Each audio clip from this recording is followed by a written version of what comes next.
Ya, sedikit dari saya tentang produk ya, khususnya produk suplemen ataupun obat ya, secara medis ya, ditinjau secara medis.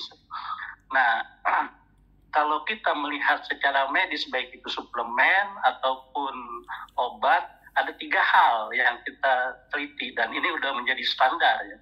Pertama, bahan bakunya dibuat dari apa. Kemudian proses mengambil bahan aktif dari bahan baku itu teknologinya seperti apa. Kemudian bagaimana bahan aktif ini bekerja di tubuh kita. Nah, proses bahan aktif ini bekerja di tubuh kita inilah melalui studi preklinis, klinis 1, klinis 2, klinis 3. Jika sudah lolos baru diizinkan menjadi obat ataupun suplemen. Itu secara medis itu menjadi standar. Kalau obat yang beredar selama ini, obat farmasi ya, kimia khususnya, itu jelas bahan bakunya dari kimia sintetis. Kemudian juga prosesnya juga secara kimia lah, teknologi. Kemudian melalui preklinis, melalui binatang diuji, ternyata responnya positif, nah, baru kepada manusia. Ini 1, 2, 3. Jika sudah lolos baru diizinkan untuk beredar, diresepkan oleh para dokter. Nah, itu standar yang harus dipenuhi. Nah, obat medis yang selama ini berjalan itu obat kimia ya, farmasi, itu selalu untuk apa? Jadi misalnya obat hipertensi, nah ini untuk mengatasi hipertensi.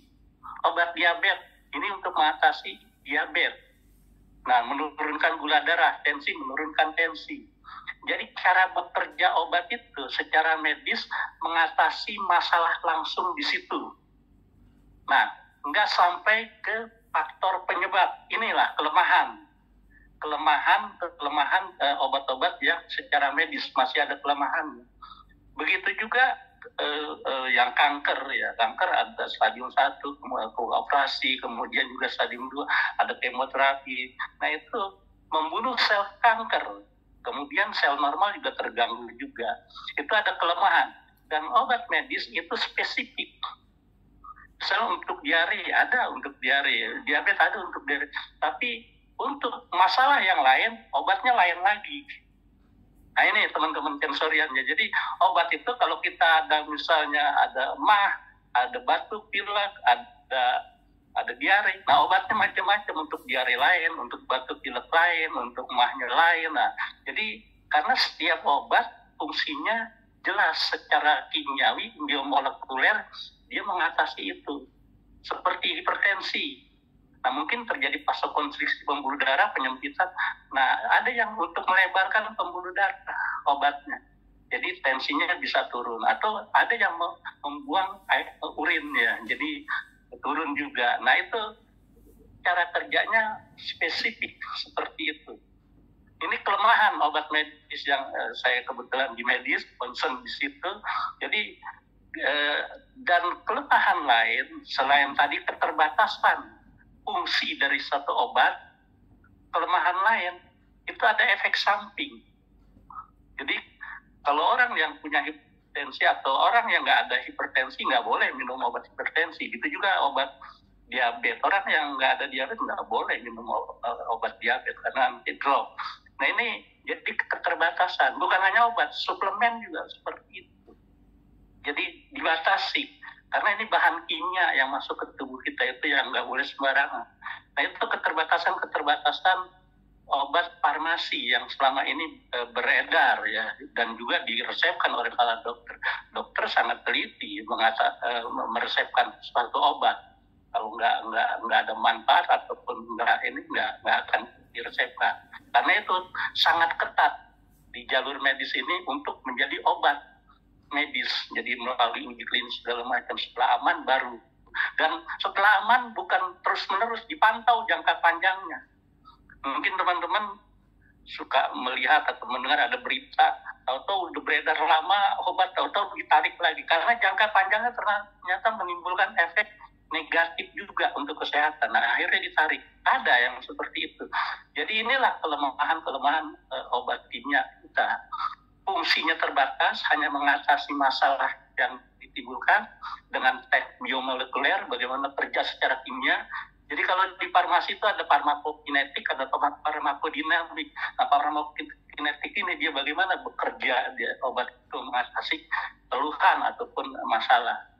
Kita keterbatasan secara obat kimia ya, yang dikeluarkan oleh farmasi. Nah, beda dengan herbal.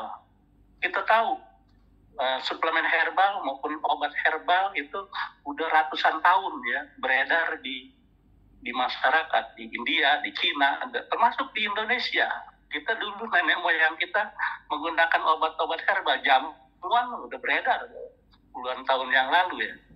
Nah, kenapa obat herbal ini kita tahu sangat bermanfaat, tapi kenapa nggak diakui oleh kalangan medis? Harus nggak bisa diresepkan. Nah, ini ada keterbatasan tentang obat herbal dan suplemen herbal ini. Kenapa? Karena nggak melalui standar yang tadi, uji klinis segala macam. Ini yang jadi tingkat keamanannya, padahal kita tahu herbal ya pasti aman. Kemudian efeknya juga pasti sudah terbukti karena banyak testimoni segala macam. Tapi tetap standar itu secara medis harus dijalankan. Nah, inilah ada gap sedikit ya. Nah, saya lihat teman-teman sensor lihat ini Nucleus Pharma ini suatu terobosan. Ini pabrik yang memproduksi produk-produk sensorial, suatu terobosan mengakomodir herbal ini menjadi medis. Nah, ini yang belum ada sampai sekarang, dan sekarang mulai di Amerika, kemudian di luar negeri, termasuk di Indonesia, itu mulai melirik ke arah herbal. Kita tahu Moringa olivera ya, daun kelor itu sekarang Amerika impor itu daun, kita mulai tanam lagi daun kelor ya, Moringa. Nah, karena secara medis, secara penelitian sains ternyata manfaat dari daun kelor ini untuk kesehatan sangat-sangat luar biasa. Begitu juga canas striata, ikan gabus ya, albuminnya. Ini belakangan baru semua kalangan medis, kalangan sains melirik herbal, kembali ke herbal. Karena di samping aman, manfaatnya melebihi tadi obat yang diproduksi secara sintetis kimia. Nah, tadi Mas Ego udah jabarkan bagaimana itu tadi ginseng itu bisa mengatasi ini, bisa mengatasi ini, bisa mengatasi ini. Karena bahan aktif yang dikandung bermacam, beda dengan obat kimia. Bahan aktifnya ya itu untuk melaksanakan fungsi tersebut, menurunkan hanya itu terbatas. Tapi beda dengan obat ataupun suplemen herbal, bahan aktifnya banyak sekali, ada antioksidan, flavonoid, metoxyphenol, segala kurkumin segala macam, dan ini menjalankan fungsi-fungsi untuk kesehatan tubuh kita, kesehatan sel tubuh kita. Nah, ini yang makanya saya ketika tahu Sensorian ini bekerja sama dengan Nucleus Pharma yang concern di bidang herbal, penelitian herbal secara sains dan didukung oleh Universitas Pancasila untuk keamanan, dan sudah banyak penelitian dan jurnal medis juga. Saya dukung penuh untuk menyehatkan masyarakat melalui produk-produk Sensorian yang bekerja sama dengan Nucleus Pharma ini. Jadi perpaduan yang tadi punya kelemahan dua sisi, yang medis kimia ini kelemahan dengan cara efek samping, keterbatasan fungsinya. Kemudian herbal ini punya kelemahan untuk saintifik, untuk diakui. Nah, ini dipadukan oleh Nucleus Pharma sehingga dua-duanya bisa berjalan. Nah, ada teman sejawat saya bertanya juga. Dia tanya seperti ini. Itu kalau dokter gimana ya ini resepin obat herbal? Nah, beda dengan herbal jamu gitu ya. Nah, kalau jamu itu belum sampai ke teknologi untuk sekelas herbal. Nah, karena dia pasti teknologinya tadi Mas Eko sudah sampaikan. Ini teknologi ekstraksi yang suhu rendah. Sehingga bahan aktif yang diambil dari bahan baku tadi itu sangat besar. Manfaat tadi ada 300 mg yang biasa ginseng biasa aja, itu udah sangat besar ya. Nah, apalagi yang ginseng plus itu sangat besar. Nah, ini teknologi ini sehingga bahan aktif yang bekerja, bukan ikutan-ikutannya. Nah, karena bahan aktif yang ini yang bekerja di tubuh kita, kemudian teknologi kemasannya dengan liposomal sehingga aman untuk dikonsumsi. Nah ini kalau yang di rumah sakit, kebetulan teman sejawat ini ada di rumah sakit, suruh aja apoteknya pesan ini obat herbal ini, suplemen herbal ini, nanti bisa diresepkan oleh dokter karena standarnya sudah ada, dan BPOM nggak mungkin mengeluarkan kalau produk itu tidak standar. Jadi teman-teman yang di rumah sakit ya rekomendasikan ini di farmasinya, di farmasinya, instalasi farmasinya, di apoteknya untuk menyediakan obat ini sehingga dokter bisa meresepkan. Jadi enggak, nah, karena beda kalau jamu ya itu beredar bebas lah, enggak ini juga selain bebas, jadi masuk ke dunia medis juga karena udah sainsnya sudah didukung. Itu poin-poin yang mungkin bisa saya tambahkan sedikit ya. Jadi bagaimana kelebihan produk Sensorian ini yang herbal secara teknologi sains sudah sangat didukung ya.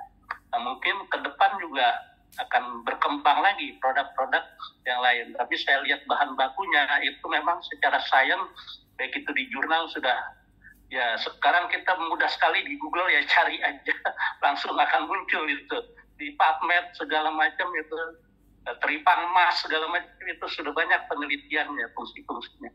Nah ini mungkin tambahan Mbak Jess, Mas Eko ya.